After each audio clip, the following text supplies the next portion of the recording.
गुंडागर्दी नहीं चलेगी, गुंडागर्दी नहीं चलेगी, तानाशाही नहीं चलेगी, तानाशाही नहीं चलेगी।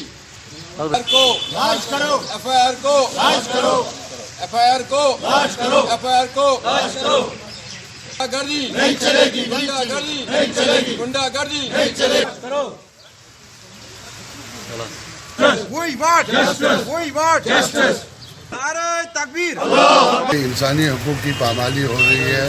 यहाँ गवर्नमेंट मुलाजिमों को नहीं बख्शा जा रहा है तो आम इंसान की क्या बिसात। हम इस वक्त एसडीएम के साथ शाना बशाना है, क्योंकि ये एसडीएम को अटैक नहीं है बल्कि यूनुस आबाद को ये अटैक किया गया। हमारे जो एडमिनिस्ट्रेटिव हेड है यूनुस आबाद के, उनको कल घसीटा गया।